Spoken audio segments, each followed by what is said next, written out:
Bonjour, aujourd'hui je vais vous parler du libre-échange. Le libre-échange est un élément clé, un des fondements même de la pensée économique, puisque dès que les économistes se sont mis à réfléchir, ils se sont posé la question du rapport avec le commerce extérieur. Les mercantilistes voyaient dans le commerce extérieur le moyen de dégager des excédents et de dégager ainsi des apports d'argent, de monnaie.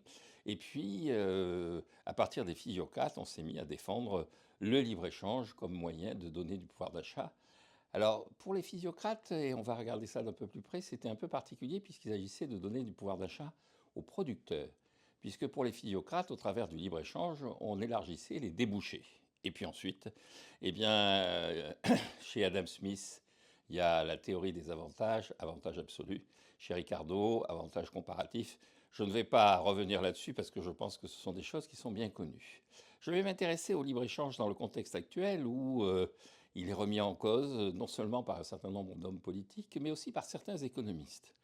Alors ça peut paraître paradoxal puisque James Tobin, l'homme dont le nom est associé à une taxe sur les transactions financières, ayant été interrogé quand a été créée l'association qui se réclamait de lui, qui s'appelle ATTAC, et qui demandait à ce que, en son nom, on crée un impôt sur les transactions financières, il avait, dans une interview, indiqué qu'il était tout à fait étranger à la démarche de cette association, ne serait-ce que parce qu'ils étaient protectionnistes. Et disait-il, s'il y a une chose sur laquelle la plupart, pour ne pas dire le plus grand nombre, pour ne pas dire l'exclusivité économique, s'accordent, c'est véritablement les bienfaits du libre-échange. Alors je vais juste montrer en très peu de dessins ces bienfaits, en revenant sur les présentations qu'il faut faire quand on fait des dessins, car de mon expérience d'examinateur sur certains concours de grandes écoles, je me suis aperçu que quelquefois les étudiants avaient du mal à faire bouger les courbes. Alors je vais faire bouger les courbes, et en faisant bouger les courbes, je vais montrer un des avantages du libre-échange, c'est d'augmenter ce qu'on appelle le surplus de l'économie. Ça me permettra de rappeler au passage ce que c'est que le surplus. Et puis ensuite, je regarderai dans les phases actuelles, depuis les années 70, 1970, comment on a attaqué le libre-échange malgré les propos de James Tobin. Parce que ce qui s'est passé dans les années 70, c'est que la puissance dominante, que sont les États-Unis, a commencé à devenir déficitaire sur le plan de son commerce extérieur. Elle a accumulé ce qu'on appelle les twin deficits. Et donc, cela a généré des réactions, des propos, des analyses, des interrogations sur la nature des relations extérieures sur le plan économique entre les États-Unis, puissance dominante, et le reste du monde. Mais je vais commencer par faire un petit raisonnement en termes de surplus qui permettra de clarifier les choses et de montrer pourquoi les économistes sont normalement les défenseurs du libre-échange. Alors, je fais un dessin, je rappelle toujours la même chose. Question, qu'est-ce que je mets en abscisse, qu'est-ce que je mets en ordonnée? Alors, toujours la même chose, je mets en abscisse les quantités et en ordonnée les prix. Et puis, je fais une présentation traditionnelle de l'économie au niveau de l'égalité entre l'offre et la demande, l'offre agrégée et la demande agrégée. Et puis ici, j'ai mon équilibre avec la production à l'équilibre et le prix à l'équilibre. Et donc, je rappelle ce qu'on appelle le surplus. C'est une notion qui a été introduite à la fin du 19e siècle par un économiste qui s'appelle Alfred Marshall. Le surplus, c'est le bien-être que reçoit le consommateur du fait que eh bien, le prix final, le prix d'équilibre, est inférieur au prix qu'il aurait été disposé à payer sur ces quantités à échanger. Et donc ici, il y a une sorte de... Il y a une surface qui mesure, qui est liée à la différence entre le prix qu'il était prêt à payer et le prix qu'il va avoir à payer effectivement. Et cette surface mesure donc le surplus, le bien-être supplémentaire que le fonctionnement du marché lui apporte. Et puis je raisonne de la même façon pour le producteur. Le producteur, lui, il était prêt à facturer à ce prix-là, et il va facturer à ce prix-là. Et donc il y a un supplément qui lui est apporté par rapport à ce qu'il était disposé à faire, et donc il a un surplus qui est ici. Et donc le surplus, c'est la surface de ces deux triangles. Bon, j'introduis du libre-échange. Alors je peux faire bouger les courbes, je peux le faire de deux façons. Je vais faire les deux façons très rapidement. La première façon, c'est de dire libre-échange signifie baisse des prix. Plus de concurrence, le prix baisse. Donc le nouveau prix d'équilibre est ici. Et donc ici, j'ai ce nouveau prix d'équilibre. Et il va croiser les deux courbes d'offre et de demande en 2 points. Ici, j'ai l'offre et ici, j'ai la demande. Et donc, qu'est-ce que je vois? Eh bien, la demande s'accroît puisque le prix a baissé et l'offre diminue puisque le prix a baissé. Et comment on obtient l'égalité entre l'offre et la demande? Eh bien, ici, on voit la différence entre l'offre nationale et la demande. Et donc, cette différence, elle correspond aux importations. Donc, le libre-échange a comme double conséquence, d'une part, de faire baisser le prix, et d'autre part, d'introduire des importations dans le système. Je dis importation, dans le cas précédent, je suppose qu'il n'y avait pas du tout d'importation. Je pars d'une situation extrême dans le cas précédent, d'une situation d'autarcie. Mais si je pars d'une situation de protectionnisme, eh bien c'est non pas les importations, mais l'augmentation des importations. Alors je vais faire ça, je vais présenter ça d'une autre façon. Je vais faire un autre dessin.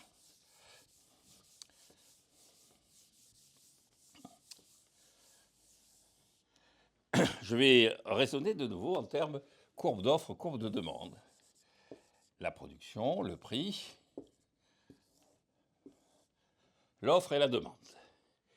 Et puis donc là c'est la demande, là c'est l'offre, et c'est l'offre, si je suis en autarcie, c'est l'offre totale, c'est l'offre nationale. Et si j'ouvre, eh bien il y a une offre qui arrive. Les conditions de production, les conditions de l'offre changent. Et donc il y a une offre supplémentaire qui est prête à se manifester. Et donc pour le même prix, j'ai une offre un peu plus importante. Donc ma courbe d'offre se déplace comme ceci. Et donc je retrouve un nouvel équilibre ici. Donc on passe de cet équilibre-là à celui-là. Et donc je retrouve effectivement, en déplaçant ma courbe d'offre, je retrouve un nouvel équilibre avec un prix abaissé, une offre totale accrue, mais une offre nationale qui a baissé et le niveau des importations est ici. Bon, les deux présentations sont les mêmes. Le résultat, l'avantage de ce raisonnement, c'est que je peux raisonner cette fois-ci en me posant la question de savoir qu'est-ce qui se passe pour la balance commerciale. J'ai parlé des importations, mais il y a aussi normalement des exportations. Donc je refais mon petit dessin.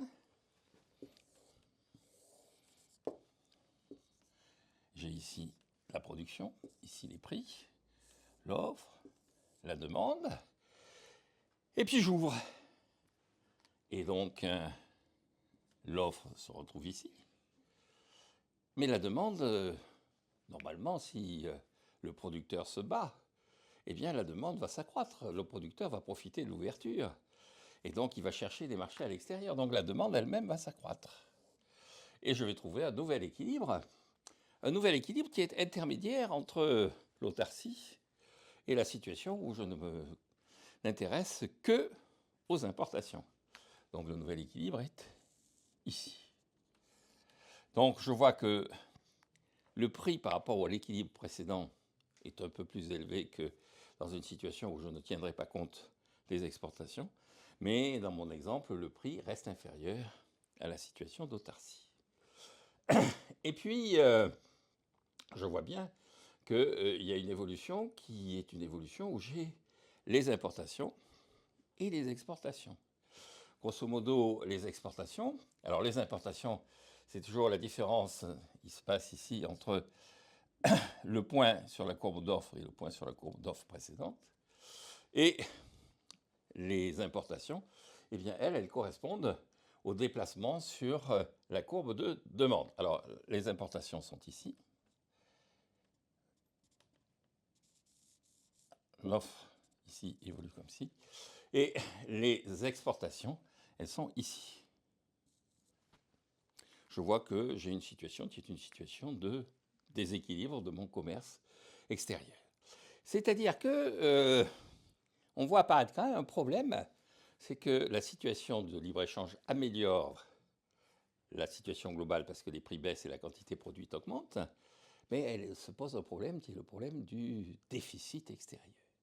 Où en est-on sur le déficit extérieur? Alors, dernier élément sur ce modèle, eh bien, je vais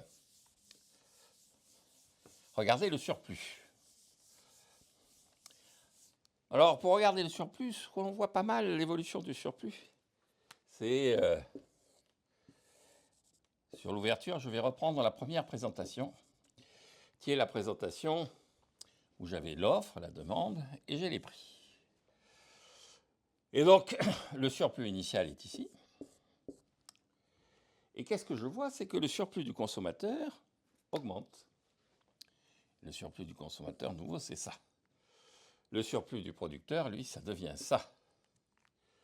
Qu'est-ce qu'on voit en termes d'évolution du surplus? Le fait d'avoir ouvert le commerce a ajouté un surplus global à l'économie qui est mesuré par ce triangle. De mon expérience personnelle, rares sont les candidats qui, dans l'émotion, arrivent à voir ce triangle.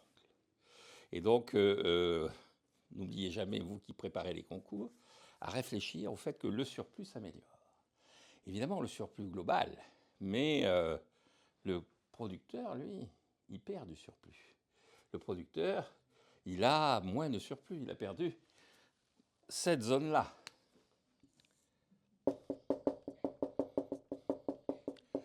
Et donc, le consommateur, grosso modo, prend du surplus sur le producteur. Le libre-échange, ça améliore globalement la situation, mais ça aussi fait un transfert de surplus, de revenus, de bien-être du producteur vers le consommateur.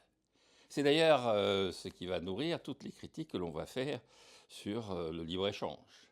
Grosso modo, Frédéric Bastiat, au XIXe siècle, qui est un partisan du libre-échange, dit « J'ai conscience que le producteur, effectivement, est pénalisé, mais tout le monde est consommateur, même le producteur. Et donc le producteur, il a une double casquette. Il a une casquette de producteur qui perd et une casquette de consommateur qui gagne. Et donc à la fin, il gagne. À la fin, tout le monde gagne. Sauf qu'un certain nombre de gens se sont posé la question, est-ce si évident que ça? Alors on est venu aux faits. Que nous disent les faits?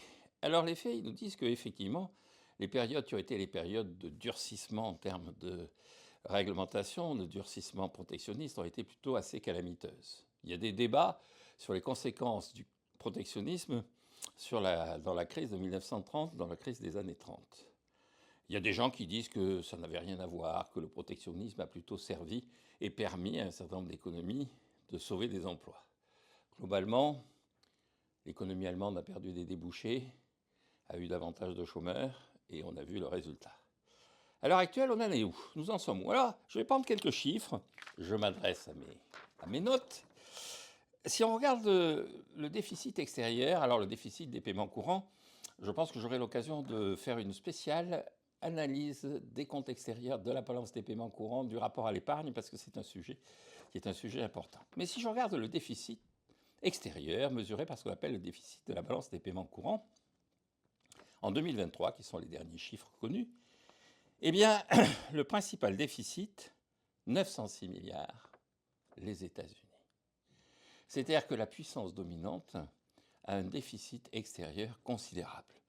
Quand on regarde les déficits suivants, les pays qui ont des déficits, on descend à des niveaux qui sont en dessous de 100 milliards de dollars. Tout ça, ce sont des dollars. Le Royaume-Uni, qui est un assez gros déficit, 38 milliards de dollars. La Turquie, 40 milliards de dollars. La France, 32 milliards de dollars. L'Inde, 30 milliards de dollars. Donc vous avez une situation dans laquelle le déficit essentiel, fondamental à la surface de la planète, c'est celui de l'économie dominante. D'ailleurs, les dirigeants américains n'arrêtent pas de dire qu'il faut corriger cette situation. Mais alors, qui fait des excédents? Alors, on a parlé de la France. La France est en Europe. Et si on écoute ce que disent les dirigeants américains, les Européens sont méchants. Ils sont injustes. Ils sont déloyaux. Alors, pourquoi on peut dire ça? Quel est le plus gros excédent extérieur à la surface de la planète? La zone euro. 260 milliards de dollars d'excédent extérieur. Vous me direz, quand on voit la France, mais la France n'est pas seule. Et donc l'Allemagne, 260 milliards d'excédent. Les Pays-Bas, 115 milliards d'excédent. Donc vous avez un bloc qui dégage des excédents. Le premier bloc à dégager des excédents, c'est la zone euro. Ensuite, vous avez la Chine, tout ça est bien connu, 252 milliards. Et puis le Japon. Alors le Japon fait 160 milliards d'excédents extérieurs. La situation du Japon est très paradoxale puisque sur l'échange des biens, stricto sensu, sur l'échange des marchandises, les Japonais sont en déficit. Pourquoi ils sont en déficit? Parce qu'ils ont une économie qui est une économie qui ralentit et une économie qui manque de bras. Le Japon vieillit.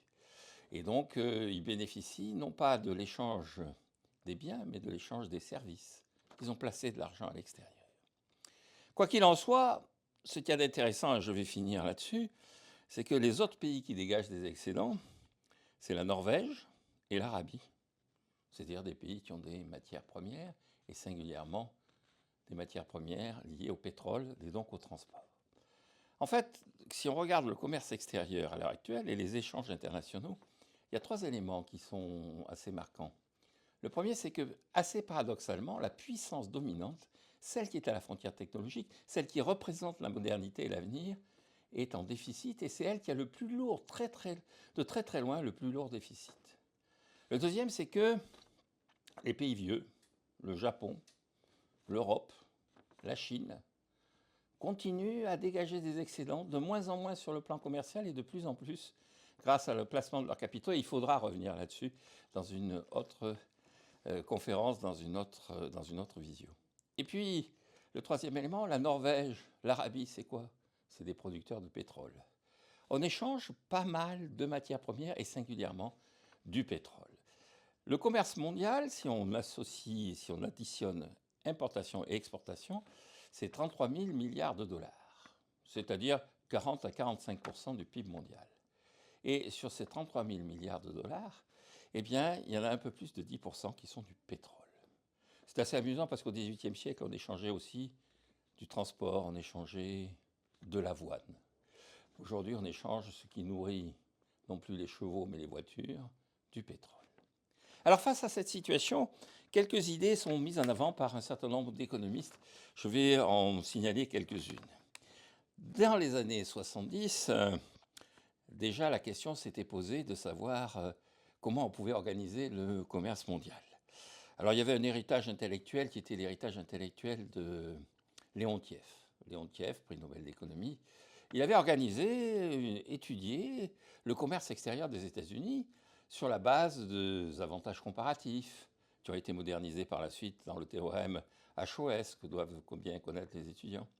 Et normalement, les États-Unis, frontière technologique, qui devraient exporter des biens de haute technologie et importer des matières premières, des produits agricoles. Et ils constatent que ce n'est pas du tout le cas. Les États-Unis, c'est encore une grande puissance agricole.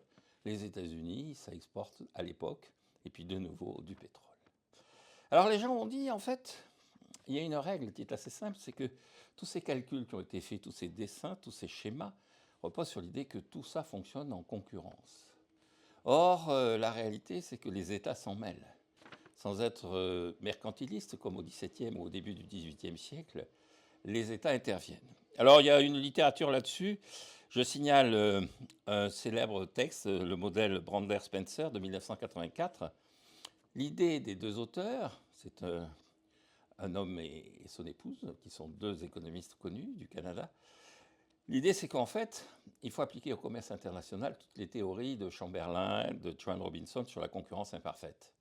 Il y a concurrence imparfaite, intervention des États, et donc les avantages comparatifs ne sont pas ceux qui apparaissent naturellement dans l'économie, ce sont ceux que des États vont essayer de constituer. Et donc il va y avoir des déformations dans le commerce international par des interventions d'avantages comparatifs sur les avantages comparatifs des États.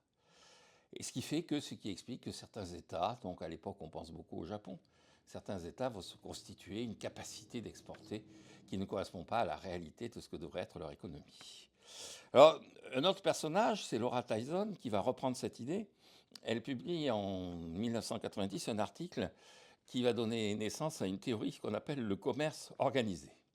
Le commerce organisé, c'est toujours cette idée que l'État a vocation à se mêler de l'évolution du commerce et pas uniquement par des droits de douane. Le droit de douane, c'est quelque chose qui correspond au XIXe siècle. Maintenant, il y a des politiques industrielles. Maintenant, il y a des politiques en faveur de la recherche et du développement. Il y a des interventions des États en faveur de certains types et certains secteurs. Et tout le monde pense, tout le monde met en avant, tout le monde cite assez souvent la volonté européenne de fabriquer des avions, Airbus. L'Allemagne ne peut pas faire d'avions militaires après 1945, les États-Unis l'en empêchent. Donc l'Allemagne et la France décident de faire une industrie aéronautique civile et de mettre ensemble un certain savoir-faire français autorisé avec un certain savoir-faire allemand qui est lui-même encore plus ou moins regardé avec suspicion par les Alliés de 1945. Et Airbus, c'est une entreprise au départ publique, c'est une entreprise qui va s'organiser grâce à l'Europe. Et donc, on arrive à le dernier économiste que je voudrais citer, c'est Dani Rodrik, qui en 2017 va dire en fait, il y a un triangle d'incompatibilité du commerce international. Un pays ne peut pas avoir trois conditions. Alors il met en avant la mondialisation, on ne peut pas être libre-échangiste, accepter la mondialisation, avoir la démocratie, accepter que les décisions soient prises sur des bases démocratiques, et avoir la souveraineté nationale, c'est-à-dire préserver une certaine capacité de dépense dans des secteurs économiques que l'on considère comme étant essentiels et stratégiques pour l'avenir et la survie du pays. Et donc, si on a choisi la mondialisation et la démocratie, on devient assez vite un pays dépendant des autres. Si on choisit de vouloir garder sa souveraineté nationale et avoir un système démocratique, eh bien, il faut renoncer à la mondialisation, il faut protéger, il faut faire du protectionnisme. Enfin, si on choisit la mondialisation et la souveraineté nationale, eh bien, il ne faut pas demander son avis à la population. La population ne peut pas comprendre exactement ce qui se passe entre, elle va vivre comme une contradiction, la mondialisation, l'apport de biens étrangers et le discours sur la souveraineté nationale, et donc on confisque la démocratie. Alors cette idée est assez à la mode. Dani Rodrik est un personnage qui est un personnage qui est assez connu. Et pour résumer et pour conclure, face à tout ça, Paul Krugman, qui a fait un livre, un manuel d'économie internationale que je recommande, après avoir longuement réfléchi, dit finalement, le libre-échange, ça reste ce qu'il y a de mieux. Et donc, je conclurai en disant, pour une fois, je suis d'accord avec Paul Krugman.